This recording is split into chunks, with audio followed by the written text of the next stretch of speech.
申し出て恐れ入りますが。 Oke, rekan Wibowo Semen 2 di sini. Sebelum kita mulai, gua mau memberitahukan untuk anime Hataraku Sama season kedua ini, karena sudah mencapai episode ke-10, mulai hari ini gua akan upload rutin di channel kedua ini. Jadi, selama beberapa hari ke depan, gua akan rutin membawakan alur cerita anime Hataraku Sama season kedua. So, kencangkan selimut kalian, ambil cemilan adik, kakak, atau anak tetangga kalian, dan mari kita mulai alur cerita anime Hataraku Sama season kedua episode ke-7. Let's go!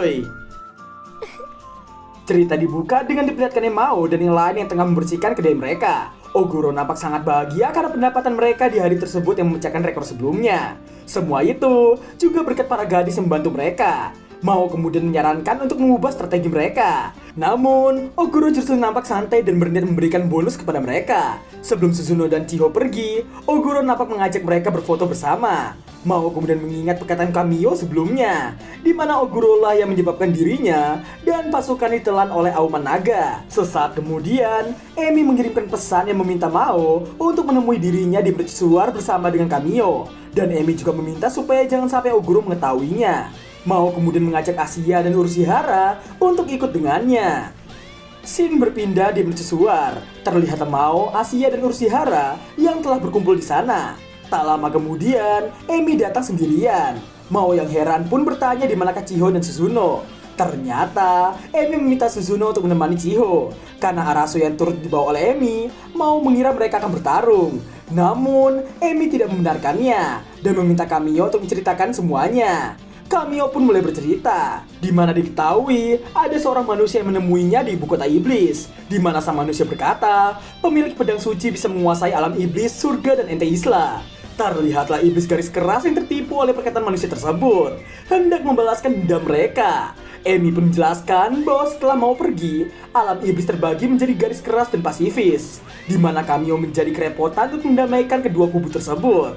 Ditambah, Emi juga menjelaskan perkataan sang manusia yang berkata bahwa ada dua pedang suci, dan salah satunya adalah Better Half yang dipegang oleh Emi. Dan ternyata, manusia yang datang tidak lain adalah Olba.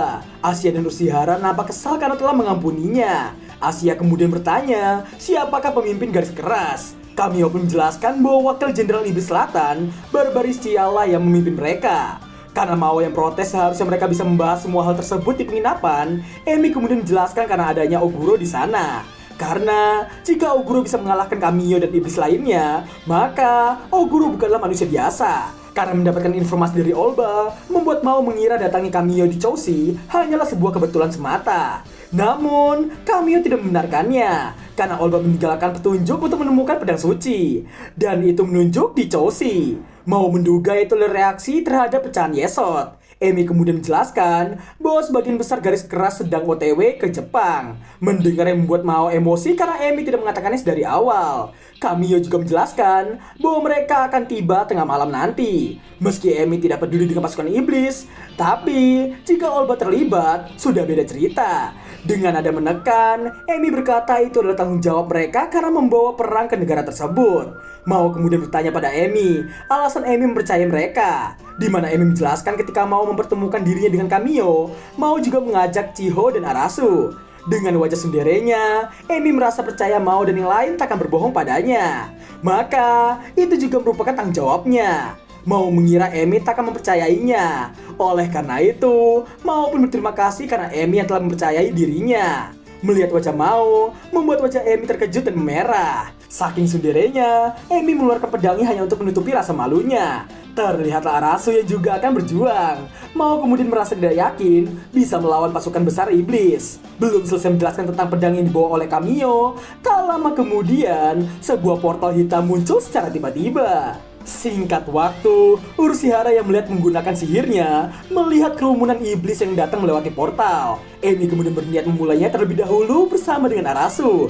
Mao yang bertanya di manakah pedangnya, namun ternyata pedang tersebut tertinggal di penginapan. Asia kemudian diminta untuk mengambilnya. Namun, ketika Asia terjatuh akibat menggunakan sendal pantai, Oguro datang secara tiba-tiba sembari membawa pedang yang dimaksud. Terlihatlah Oguro yang membuka pedangnya dan aura hitam pun muncul dalam seketika. Oguro kemudian melemparkan pedang tersebut pada Mao. Meski baru mengenal mereka 2 hari, namun Oguro sudah mengetahui orang seperti apa Mao dan yang lain. Oguro meminta mereka untuk segera pergi dan menunjukkan caranya bertanggung jawab. Mao kemudian mengeluarkan pedangnya dan terlihatlah pedang tersebut yang mengeluarkan aura hitam pekat. Sesaat setelah pedangnya diangkat, pedang tersebut mengeluarkan kekuatan sebenarnya, sehingga auranya menembus langit dan bersuara bagaikan guntur yang menyambar. Rupanya, Oguro sudah mengetahui bahwa Mao adalah seorang raja iblis. Mao memandang Oguro dengan pedang yang masih mengeluarkan kekuatan sihir yang sangat dahsyat. Singkat cerita, karena Suzuno dan Chiho yang khawatir, secara tiba-tiba Oguro datang dari balik kabut. Oguro nampak mempercayai mereka, dan jika terjadi sesuatu, dirinya akan membantu mereka semua. Suzuno yang hanya diam tak percaya, Oguro meminta mereka jangan meremehkannya. Dan secara tidak terduga, Oguro nampak mengeluarkan kekuatan misterius. Oguro juga berkata, dirinya tak dipanggil kegelapan besar tanpa alasan. Sontak saja membuat Chiho dan Suzuno terkejut bukan main. Terlihatlah Emi yang nampak tengah bertarung dengan ratusan pasukan iblis seorang diri. Meski kewalahan, namun Emi masih belum menyerah dan terus menumbangkan banyak sekali pasukan iblis. Rupanya, Emi tidak membunuh mereka semua. Sesaat kemudian, pemimpin pasukan yang bernama Chiriato mengeluarkan sebuah benda yang bercahaya, dan ketika diarahkan kepada Emi, Arasu memberitahukan bahwa ada pecahan Yesod di balik kilauan tersebut. Saking bahagianya karena telah menemukannya, mengajak Emi untuk buy-one dengannya. Emi kemudian mengubah pedangnya menjadi pedang besar. Chiriato meminta semua pasukannya untuk tidak ikut campur. Saking mudahnya memotong kuku tajam Chiriato, Emi sampai mengubah kembali pedangnya ke bentuk semula. Karena terus berpikiran cara untuk tidak membunuh mereka semua, Emi baru tersadar bahwa dirinya telah melunak. Tak lama berselang, Mao datang dari balik kabut sembari bertanya maksud dari Chiriato tadi. Chiriato yang tidak mengenali sosok Mao membuat Asia nampak sedikit tersulut emosi, dan Urushihara yang menantang balik mereka semua. Emi nampak memarahi Mao supaya datang lebih cepat lagi. Mao pun meminta maaf karena sudah lupa caranya. Chiriato yang masih belum mengenali mereka, Asia kemudian menyuruh semua pasukan Malbrand untuk diam dan bertanya mereka yang tidak mengenali sosok di hadapan mereka semua. Mendengar yang membuat Emi menahan tawanya. Dan ketika Kamio muncul dan berkata mereka telah ditipu oleh perkataan manusia dan justru menyerang tuannya sendiri, Chiriato nampak baru menyadarinya. Asia kemudian memberitahu bahwa di hadapan mereka saat ini adalah sosok Raja Iblis Satan. Sontak saja membuat mereka semua ketakutan karenanya. Chiriato juga baru menyadari identitas dari mereka semua. Namun, Urushihara tetap dipanggil Lucifer. Urushihara pun protes karena hal tersebut. Chiriato kemudian meminta maaf pada mereka semua. Mao kemudian memberitahukan bahwa dirinya tak ingat mengizinkan iblis selain Kamio untuk memimpin alam iblis. Dirinya akan mendengarkan jika mereka memiliki alasan. Setelah menjelaskan semua hal yang terjadi, di mana Barbaricia berpura-pura tertipu oleh manusia untuk mendapatkan pedang sucinya. Asia pun marah karena seharusnya mereka bisa meminta persetujuan dari Kamio. Emi kemudian meminta Chiriato untuk menunjukkan liontinnya. Dan ternyata liontin tersebut adalah sebuah link kristal. Mao kemudian bertanya gate yang mereka pakai tadi bisa dipakai untuk pulang pergi, di mana Mao ingin memulangkan mereka semua. Sebelum memulangkan mereka semua, Mao meminta Chiriato untuk memberitahukan kepada semua iblis di sana bahwa dirinya masihlah hidup. Dan secara tiba-tiba Mao juga memeluk Emi sembari berkata satu pedang suci sudah ada di tangannya. Sontak saja membuat semua iblis di sana bersorak saking bangganya. Setelah memberikan semua perintah, Mao mengangkat Chiriato sebagai asisten Kamio. Sembari masih merangkul tubuh Emi, Mao meminta mereka semua untuk pulang. Terlihat cahaya dari mercusuar yang membuat mereka semua menghilang. Sebelum Kamio pergi, Mao meminta Kamio untuk tidak menindas Chiriato di sana. Mao juga menyerahkan pedangnya pada Kamio. Dan setelah kepergian para iblis, Emi memarahinya dan melemparkan sihir tepat mengenai wajah Mao. Terlihatlah wajah Mao yang gosok akibat ledakan sihir Emi barusan. Mao kemudian mengajak Emi untuk menyegel gate tersebut. Emi berniat memutus gate tersebut dan sisanya ia serahkan pada Mao. Terlihatlah Emi yang menebas gate tersebut sehingga membuat gate tadi tak stabil. Dan mereka semua nampak mengeluarkan energi sihir yang sangat besar sehingga membuat gate tadi tersegel rapat.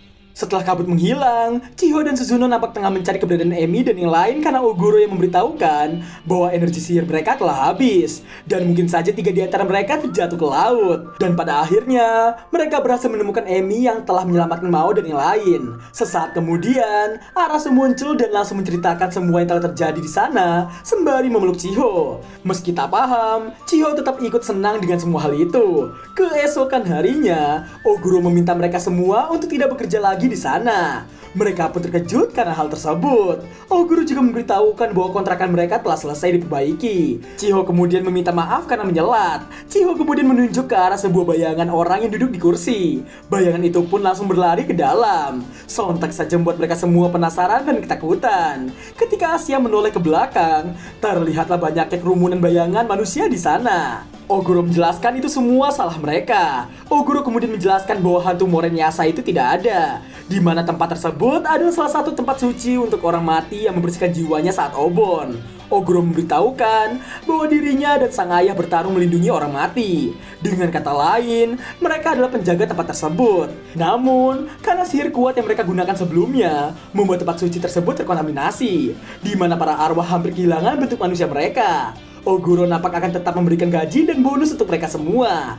Setelah jari dijentikan, sembari dirinya yang mengenalkan diri dengan sebutan Putri Binah Bumi, mereka semua terselimuti oleh angin dan dalam sekejap mata, kedai menghilang secara tiba-tiba. Dan muncullah amplop gaji dan bonus mereka. Setelah dibuka, terdapat 50.000 yen di sana. Singkat waktu, terlihat mereka semua yang berkumpul di satu tempat. Mau kemudian menjelaskan pada Asia tentang tanpa bantuan Asia dan yang lain, dirinya takkan bisa menguasai alam iblis. Dan mereka awalnya adalah musuhnya. Mereka yang musuh telah menjadi temannya dan mendukung dominasinya. Yang artinya, manusia juga bisa seperti itu.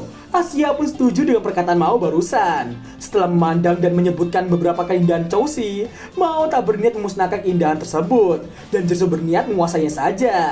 Karena Asia yang menyinggung soal sihir, Emi pun bertanya mengenai mereka yang memiliki sihir untuk kembali ke wujud asli mereka. Mao pun menjelaskan tentang pedang yang dibawa oleh Kamiyo sebelumnya.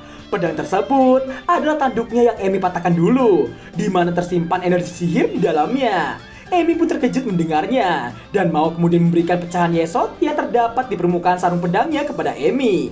Emi yang berterima kasih, namun Emi juga mempertanyakan Mao yang tidak berpikiran bahwa dirinya akan menjadi semakin kuat karena pecahan tersebut. Namun, Mao meminta Emi untuk tidak meremehkannya, karena jika kekuatannya pulih, dirinya akan menguasai semuanya termasuk Emi. Mendengar yang membuat wajah Emi terkejut dan memerah dibuatnya. Chiho pun nampak tak terima dan menyebutkan maksud sebenarnya. Emi yang masih memerah pun mempertanyakan perkataan Mao barusan. Suzuno juga mengajak Emi meminta Oguro untuk mengembalikan Mao ke alam iblis, dan mereka semua pun menjadi semakin dekat karenanya. Scene ditutup dengan Mao yang hanya memandangi langit yang indah.